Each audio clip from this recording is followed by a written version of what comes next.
Quand je regarde tes photos aujourd'hui, je ne vois pas seulement des images, je vois des heures d'apprentissage, je vois des erreurs, je vois des réussites, je vois des reconnaissances. Mais tout ça n'a pas commencé comme ça. Aujourd'hui, je vais vous raconter pourquoi j'ai commencé la photographie et comment j'ai lancé cette chaîne. Eh bien, salut, moi c'est Landry, étudiant à la base, passionné de photographie. J'ai toujours souhaité lancer cette chaîne YouTube, mais j'ai toujours attendu un bon moment que je n'ai jamais pu avoir. Mais aujourd'hui, je lance officiellement cette chaîne YouTube. On a eu une vidéo d'intro qui avait pour objectif de vous annoncer le but de cette chaîne. Donc, je rappelle que le but de cette chaîne, c'est de raconter l'histoire derrière chaque photo que j'ai eu à prendre depuis mes débuts de décembre 2025 à juin maintenant 2026. Donc, à travers chaque vidéo que je mettrai sur cette chaîne YouTube, vous verrez non seulement les backstage de chaque photo, mais aussi pourquoi j'appliquais certains réglages à mon appareil photo afin d'obtenir X résultats. Donc, les gars, je vous annonce officiellement que la chaîne est lancée. Alors, petit voyage dans le temps. Là, nous sommes en novembre 2025. Landry Eman, étudiant étranger en France, passionné par la photographie, mais qui hésite encore à se lancer et à s'équiper. Comme tout photographe, j'ai commencé avec mon téléphone. J'avais un iPhone 11. Je filmais mes frères, je filmais la famille, je filmais les amis, je filmais mon entourage. J'avais toujours ce petit grain de passion là qui me permettait de faire des grandes choses, mais avec, je dirais pas qu'un iPhone 11 c'est un petit téléphone, mais ça reste du standard. Et mis à part même cet iPhone 11 là, quand j'étais en troisième, ma maman avait généralement des Xiaomi et des Samsung. Et en fait, sur les Android, il y avait des possibilités d'avoir des add-ons au niveau des appareils photo du téléphone. Donc, j'étais toujours prêt en fait à chercher des moyens de faire des grandes choses, mais avec ce que j'avais. Donc, je parvenais à installer des add-ons sur le téléphone de ma maman qui permettaient en fait d'avoir plus de contrôle sur les objectifs de son téléphone, parce que généralement les Xiaomi et les Samsung ont beaucoup d'objectifs, il y a beaucoup de fonctionnalités qui restent cachées, mais il faut activer le mode contrôle du développeur pour avoir accès à certains trucs.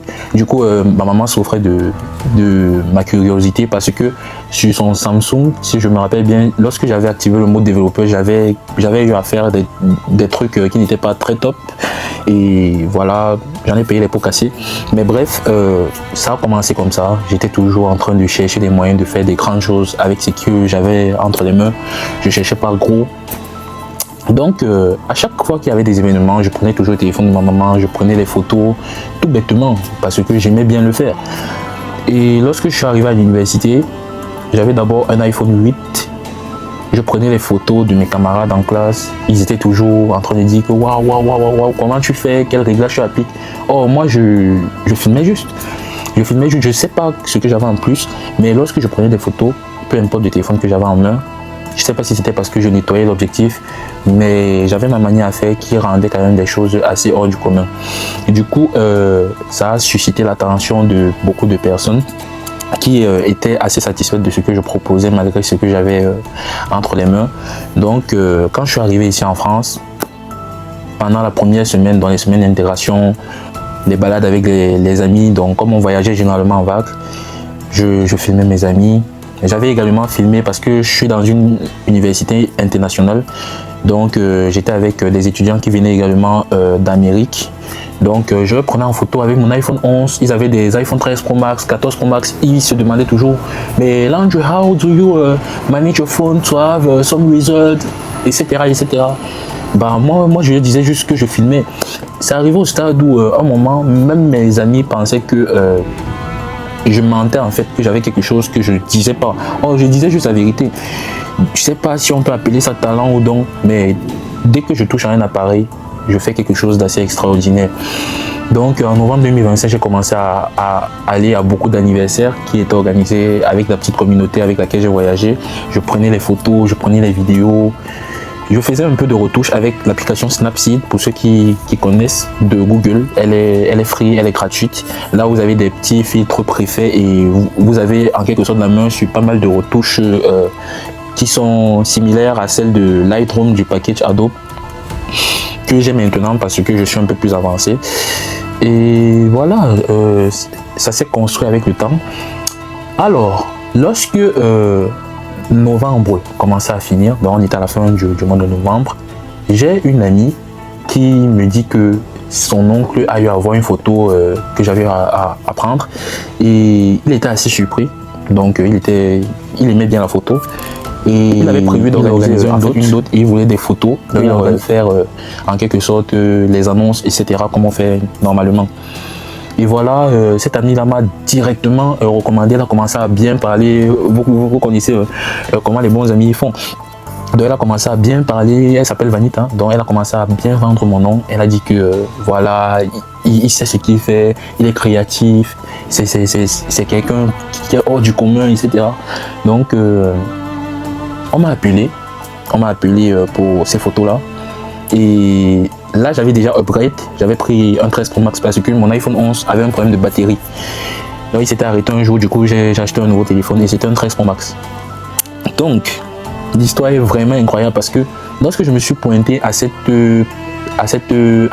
photo de doute qu'il fallait prendre, bah, mon téléphone avait un problème en fait de tracking. Donc mon capteur principal dans mon grand angle avait un problème de tracking, du coup il floutait les objectifs. Donc j'arrivais pas à bien prendre les photos.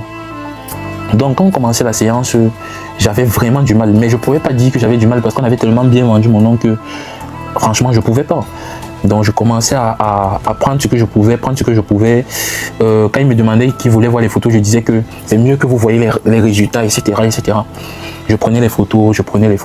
Les photos étaient quasiment floues parce qu'on voyait pas en fait les personnes que je filmais, dans le marié, la mariée, le futur marié, la future mariée. Donc je continue à le faire, je me mentais à moi-même.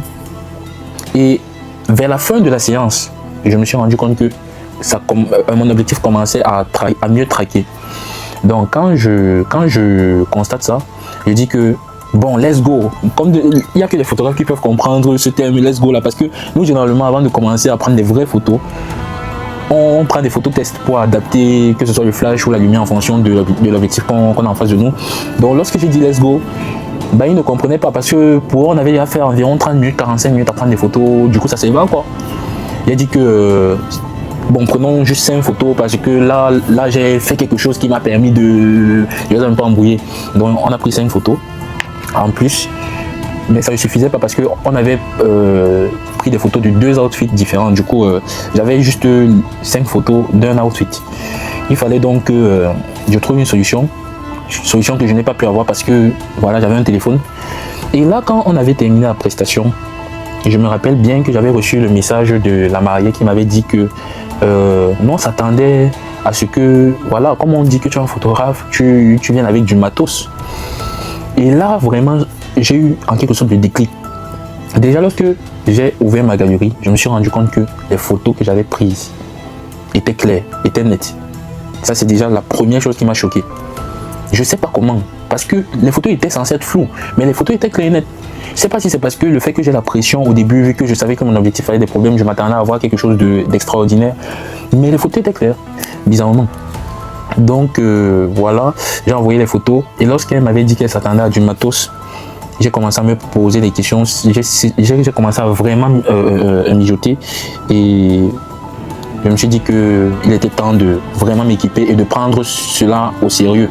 Parce que on va pas se mentir que juste prendre des photos avec son téléphone, tout le monde a un téléphone en 2026, tout le monde peut prendre des photos et peut s'en vanter. Donc quel pouvait être ce plus là? C'était avoir un appareil photo, m'équiper, être plus professionnel. Ça reste une passion, donc moi vraiment je suis passionné. Je vais souvent au Louvre, je vais souvent au Trocadéro pour faire des photos aux touristes parce qu'il y en a pas mal. Juste parce que c'est une passion, je peux faire des kilomètres pour offrir des photos. Moi j'aime d'abord ça, j'aime en fait être félicité par le travail que je propose et voilà. Et bien décembre 2025 que j'ai nommé le renouveau parce que pour la petite présentation en fait j'ai essayé d'appeler chaque process de mon évolution par un album de la section d'assaut parce que la section d'assaut j'en profite de l'occasion pour dire à quel point je sais pas si ça m'a changé mais ils ont eu un rôle assez décisif dans tout ce que je fais actuellement. à travers leur musique qui transmettent des messages assez puissants, assez forts. Et dédicace à la section d'assaut que je remercie. Donc en novembre 2025, on était dans l'écrasement des têtes. Donc l'écrasement des têtes, pourquoi? Parce que je mijotais, je savais pas trop où j'étais. Et là, on vient au renouveau en décembre 2025 où je me suis dit, Landry, il fallait prendre quelque chose. Alors là, j'avais déjà quand même une base d'économie que j'avais mise de côté, qui m'avait permis de prendre mon appareil photo que j'ai actuellement, qui est un Canon EOS 200D. Il est venu avec un objectif 18-55 mm f3.4. Donc ça m'a vraiment permis de commencer dans la photographie. Moi, lorsque j'avais mon appareil photo, je ne savais pas réellement utiliser. Moi, je savais juste prendre le téléphone et faire des merveilles, mais l'appareil photo, vraiment, il a fallu du temps pour que je maîtrise certaines choses. Et ce sont ces choses-là qu'on va développer dans chaque vidéo que je vais faire concernant chaque lot de photos que j'avais eu à prendre depuis décembre 2025, lorsque j'ai pu avoir mon appareil photo. Donc j'ai commencé à prendre les photos, j'appelais les cousins, j'appelais la famille, les amis surtout. Donc on se programmait les week-ends. Ceux qui étaient disponibles, ils passaient en semaine pour prendre les photos pour leur CV, pour leur LinkedIn.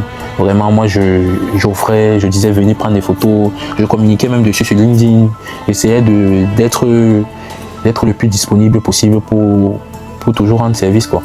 Donc là, je proposais les photos.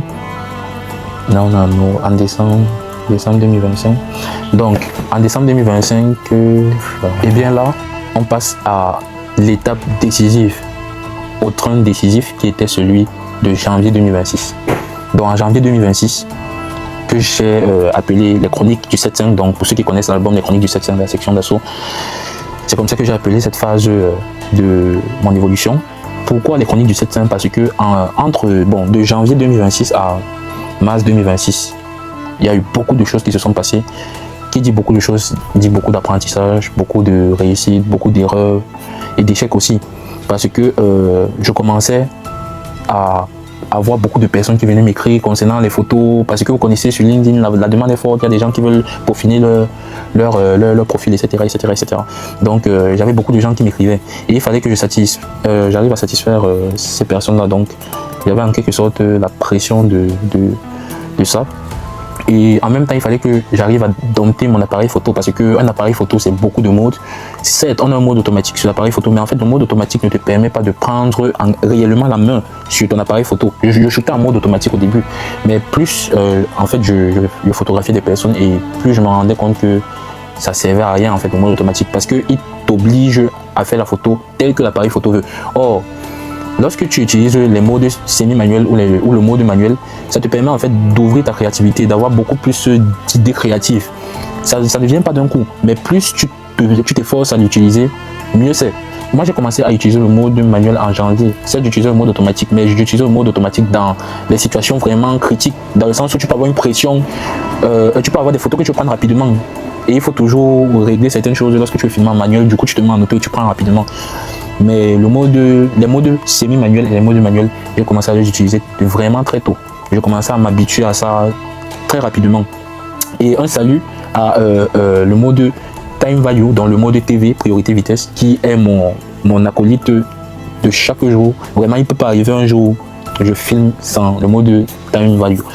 Donc, c'est comme ça que de janvier à mars, j'organisais des photos, j'organisais des shootings et je m'équipais aussi entre temps petit à petit parce que le setup que j'ai actuellement, vraiment, je m'imaginais même pas l'avoir depuis que j'avais commencé. Donc c'est un travail de longue échelle vraiment. Petit à petit, j'essayais de prendre ce que je pouvais prendre chaque fin du mois jusqu'à être au niveau où je suis actuellement. Niveau qui pour moi me satisfait parce que je peux plus investir sur autre chose. Moi je pense que ce que j'ai actuellement en quelque sorte est en concordance avec ce que je voulais à la base. Parce que moi en fait je m'étais dessiné tout ce qui se passe maintenant depuis du premier setup que j'ai eu jusqu'au dernier setup que j'ai eu maintenant. Vraiment j'avais tout dessiné, j'avais tout planifié et par la grâce de Dieu tout s'est passé comme sur les roulettes. Et vraiment je peux te dire que c'est incroyable. Donc Là, on passe à avril 2026, que je vais appeler l'apogée. En avril 2026, j'avais déjà quasiment tout mon matériel et je commençais à faire des merveilles, vraiment des merveilles. Pour moi, vraiment, j'ai beaucoup eu de l'amélioration. Je ressens beaucoup de l'amélioration parce que quand je vois d'où je suis parti et d'où je suis maintenant, avec les vidéos, vous verrez mes premières photos et vous verrez mes photos allant du plus récent à quand je commencerai le concept. Mais il y a vraiment de l'évolution, il y a une sacrée évolution. Ça n'a pas été facile, bien sûr, parce que depuis je vous parle que des bons points. Ça n'a pas été facile. Ce travail-ci m'a coûté tous mes week-ends de novembre 2025 à maintenant. Je n'avais plus de week-end, je n'avais plus de soirée pour moi. J'avais plus parce que moi je travaille, donc après le boulot, j'avais plus d'after work, si je peux dire ça comme ça. Donc après le travail, je partais prendre des photos. Donc c'était en quelque sorte le sacrifice que j'avais fait pour arriver à là où je suis actuellement et je ne regrette pas, sincèrement, je ne regrette absolument pas parce que tout a fini par payer. Tout a fini par payer. Donc là, je ne vais pas être plus long. J'ai essayé de rendre ça le plus short possible. Il y aura certaines parties de l'histoire que vous allez forcément connaître à travers chaque photo parce que chaque photo a son histoire et je voulais vraiment pas trop entrer dans les détails pour que la vidéo soit pas aussi trop longue. Donc merci d'avoir regardé cette vidéo. N'hésite pas à t'abonner si tu aimes le concept et à activer la cloche de notification pour recevoir les actus concernant mes prochaines vidéos. Ici, on va parler d'évolution, on va parler de réussite, on va parler d'échecs, on va parler d'erreurs, on va parler de tout. Si vous aimez la photographie, si vous aimez tout ce qui est coulisses, si vous aimez les histoires derrière des images, si vous aimez les émotions, parce qu'il y en aura pas mal, je vous invite à une fois de plus vous abonner à cette chaîne, à activer la cloche de notification pour recevoir les actualités, bien sûr des vidéos qui viendront prochainement. Ceci n'est qu'un début, je vous réserve du lourd. Sur ce, je vous souhaite une excellente fin de soirée. On s'accroche. Je parle de ma life. Encore un soir où je ne dors pas la night. Je rêve de briller, de voir les étoiles, te sentir toi près de moi, ma vibe. Encore une fois où je parle de ma life. Encore un soir où je ne dors pas la night. Dis-moi le prix à payer pour te voir une dernière fois avant que tu t'en ailles. Je t'ai retenu en petite tenue. J'ai même fait l'effort de te voir, t'es pas venu. Dans ma tête des souvenirs où je te voyais revenir. T'avais mes bracelets au poignet, comment te retenir? Avec toi je vois pas le temps qui passe. Avec toi des problèmes j'en ai pas. Pour t'avoir j'ai même donné ma life. Pour t'avoir j'ai fait ce qu'il fallait pas. Avec toi je vois pas le temps qui passe. Avec toi des problèmes j'en ai pas. Pour t'avoir j'ai même donné ma life. Pour t'avoir j'ai fait ce qu'il fallait pas. Près de toi je suis comme un soleil. Mais c'est vrai je suis émotionnel. La vérité tu m'as tout donné. Dans ton regard j'ai trouvé la paix. Près de toi je suis comme un soleil. Oui c'est vrai je suis émotionnel. La vérité tu m'as tout donné. Dans ton regard j'ai trouvé la paix.